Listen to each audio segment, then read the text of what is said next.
ಶಿವಾನಂದ ಮಹಾರಾಜರು ಕೇಳಿಕೊಂಡು ಸರಿ, ನೀನು ದೇಶದಲ್ಲೇ ತಿರುಗಿ ಬಂದಿದ್ದಿ, ಇಲ್ಲ ಹೋಗಿಲ್ಲ ಅಲ್ಲಿಗೆ, ಇಲ್ಲ ಇಂಗ್ಲೆಂಡ್ ಹಂಗೈತಂತ, ಇಂಗ್ಲೆಂಡಲ್ಲಿ ಹಂಗಿರ್ತದಂತೆ, ಇಂಗ್ಲೆಂಡಲ್ಲಿ ಹಂಗೈತಂತ ಯಾರು ಹೇಳಿದ್ರು?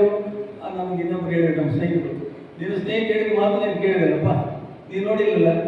ಇದು ಹಂಗೆ ನಮಗೆ ಇದು ಇವತ್ತು ಬಂದಿದ್ದಲ್ಲ, ಪರಂಪರೆ. ಯಾವಾಗ ಈ ಭೂಮಿ ಹುಟ್ಟಿದೆಯೋ ಅವಾಗ ಹುಟ್ಟಿರ್ತಕ್ಕಂಥದ್ದು. ಅಮಾವಾಸ್ಯೆ ಯಾಕೆ ಬಂತಂದ್ರೆ, ಅಮಾವಾಸ್ಯೆ ದಿವಸ ಅಮಾವಾಸ್ಯೆ ಯಾಕೆ ಬಂತ್ರಿ? ಗ್ರಹಣ ದಿವಸ ಗ್ರಹಣ ಅವತ್ತು ಯಾಕೆ ಬಂತು? ಯಾರು ಬರ್ತಾರೆ ಅಂತ ಕೇಳಿದ್ರೆ ಯಾರು ಬರೀತಾರೆ?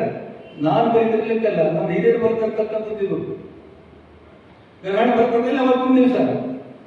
ಗ್ರಹಣ ಆಗಿಲ್ಲ, ಗ್ರಹಣ ದಿವಸ ಗ್ರಹಣ ಆಗಿಲ್ಲ. ಹೆಂಗ್ ಬಂತದ್ದು? ಎಲ್ಲಿಂದ ಬಂತು? ಪಂಚಾಂಗ ಬರಲಿಲ್ಲ.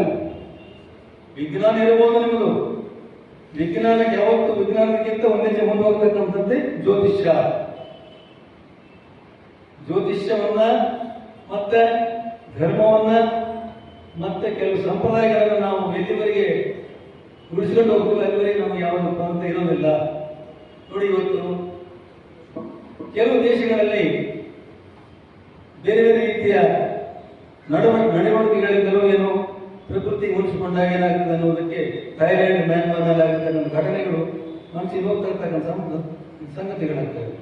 ಆದರೆ ಈ ಭಾರತದಲ್ಲಿ ಸಂಸ್ಕೃತಿ ಮೊದಲು ಎಂದು ಈ ಭಾರತ ಹುಟ್ಟಿದೆ, ಸಂಸ್ಕೃತಿ ಹುಟ್ಟಿದೆ, ಬೆಳೆದಿದೆ, ಬೆಳೀತಾ ಹೋಗ್ತಾ ಇದೆ. ಇದರಲ್ಲಿ ಯಾವುದೇ ತರ್ಕಕ್ಕಾಸ್ಪದ ಇಲ್ಲ, ಸಂಶಯಕ್ಕಾಸ್ಪದ ಇಲ್ಲ. ತಿಥಿ ಇದೆ, ವಾರ ಇದೆ, ನಕ್ಷತ್ರ ಇದೆ, ಯೋಗ ಇದೆ, ಕರ್ಣ ಇದೆ, ಗ್ರಹಣ ಇದೆ, ಶುಭ ಇದೆ, ಅಶುಭ ಇದೆ. ಯಾವುದನ್ನು ನಾವು ಶುಭ ಅಂತ ತಿಳ್ಕೊಂಡು ಶುಭ ಮುಹೂರ್ತದಲ್ಲಿ ನಾವು ಮಾಡ್ತೀವಿ, ಅದು ಶುಭವಾಗ್ತಾನೆ ಹೋಗ್ತದೆ. ಯಾವ ಗಳಿಗೆಯಲ್ಲಿ ನೀವು ಈ 4 ವರ್ಷಗಳ ಹಿಂದೆ ಇಲ್ಲಿ ನೀವು ಈ ಒಂದು ಕಾರ್ಯಕ್ರಮ ಹಮ್ಮಿಕೊಂಡ್ರಿ, ವೀರಶೈವ ಸಮಾಜದ ಅಧ್ಯಕ್ಷರು ಮತ್ತು ರುದ್ರಸೇನಾದ ಸಮಿತಿ ಅಧ್ಯಕ್ಷರು, ಪದಾಧಿಕಾರಿಗಳು ಕೂಡಿಕೊಂಡು ಈ ಒಂದು ಕಾರ್ಯಕ್ರಮ ಮಾಡಬೇಕು ಅನ್ನೋ ಒಂದು ಸಂಕಲ್ಪವನ್ನು ಮಾಡಿದಾಗ ಅದು 4 ವರ್ಷ ಯಶಸ್ವಿ ನಡೀತಾ ಇದ್ದ ಕಾರಣ ಅಂದರೆ ಆ ಶುಭ ಸಂಕಲ್ಪ, ಶುಭ ಮುಹೂರ್ತದ ಪ್ರಭಾವ. ಇದನ್ನ ನಾವು ಒಪ್ಪಿಕೊಳ್ಳಬೇಕಾಗ್ತಾ ಇದೆ, ನಂಬಲೇಬೇಕಾಗ್ತಾ ಇದೆ. ನಂಬಿಕೆ ಇಲ್ಲದಿದ್ದರೆ ಜಗತ್ತಿನಲ್ಲಿ ಏನು ಇರಲಿಕ್ಕಾಗೋದಿಲ್ಲ. ಯಾರು ಬರೆದ್ರು ಅಂತ ಹೇಳಿದ್ರೆ ನಾನು ಬರೆದಿಲ್ಲ, ಇದನ್ನ ನಾನು ಬರೆದಿಲ್ಲ, ನಮ್ಮ ತಂದೆ ಬರೆದಿಲ್ಲ, ನಮ್ಮ ತಾತ ಬರೆದಿಲ್ಲ. ಯಾರು ಈ ಪಂಚಾಂಗ ಸೃಷ್ಟಿ ಮಾಡಿದಾರೋ ಆ ಪರಂಪರೆ ಬಂದಿರತಕ್ಕಂಥ ಒಂದು ಸಿಸ್ಟಮ್ನಲ್ಲಿ ಬರ್ತಕ್ಕಂಥದ್ದೇ ಈ ವರ್ಷದ. ನನ್ನಲ್ಲಿ ಒಂದು ಪಂಚಾಂಗ ಇದೆ, 2050 ತನಕ ಪಂಚಾಂಗ. ಅದನ್ನ ಯಾರು ಬರೆದಾರೆ? ಅದರಲ್ಲಿ ಮುಂದಿನ ಇನ್ನ 40 ವರ್ಷದ ಪಂಚಾಂಗದಲ್ಲಿ ಮುಂದಿನ ಎಲ್ಲ ಬರೆದಿದ್ದಾನೆ. ಅಂದ್ರೆ ಜ್ಯೋತಿಷ್ಯ ಇದೆ. ಈ ಜ್ಯೋತಿಷ ಅಂದ್ರೆ ಲೆಕ್ಕ ಇದೆ, ಮ್ಯಾಥಮೆಟಿಕ್ಸ್ ಇದೆ. ನಾಟ್ ಓನ್ಲಿ ಮೂಢನಂಬಿಕೆ ಅಲ್ಲ, ಇದು ಮ್ಯಾಥಮೆಟಿಕ್ಸ್. ನಿರ್ಣಯವಾಗಿರ್ತಕ್ಕಂಥ ಪಂಚಾಂಗದ ಮುಂದಿಟ್ಟುಕೊಂಡು ಅವನು ಮತ್ತೆ ಬರೆದಿರ್ತಾನೆ. ಯಾವ ರಾಶಿಯಲ್ಲಿ, ಯಾವ ಗಳಿಗೆಯಲ್ಲಿ, ಯಾವ ನಕ್ಷತ್ರದಲ್ಲಿ ಯಾವ ಮಳೆ ಬರ್ತದೆ, ಯಾವ ಮಳೆ ಬರೋದಿಲ್ಲ, ಇವೆಲ್ಲವನ್ನು ಕೂಡ ಲೆಕ್ಕ ಮಾಡಿ ಅವ್ರು ಬರೀತಕ್ಕಂಥದ್ದೇ ಪಂಚಾಂಗ. ಪಂಚಾಂಗ ಕೇವಲ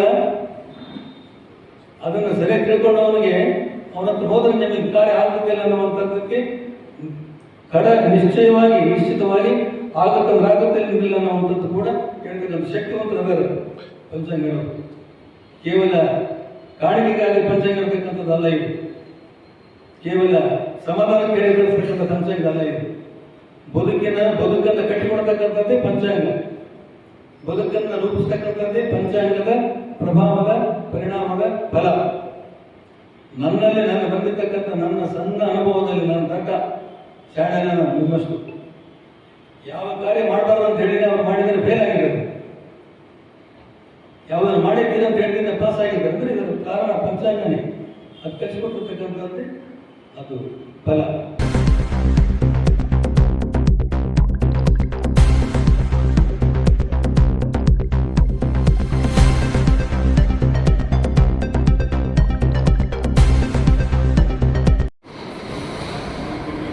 ಓಂ ಧೈರ್ಯಂ ಸುಮಂಗಲ್ಯಂ ಕರ್ತೂರೇಣ ಸಮನ್ವಿತಂ ಚಂದ್ರಾರ್ಕ ಕರ್ತೂರದೀಪಂ ದರ್ಶಯಾಮಿ.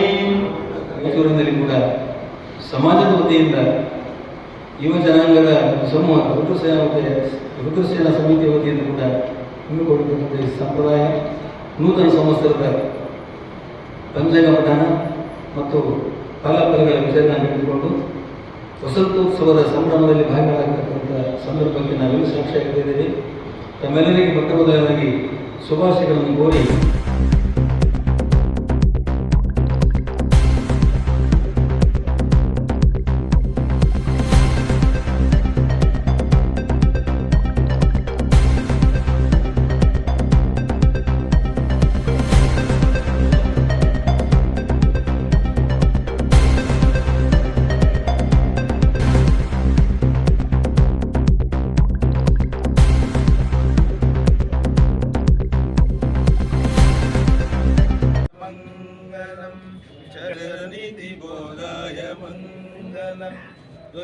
ಮಂಗಲಂ ಶಿವ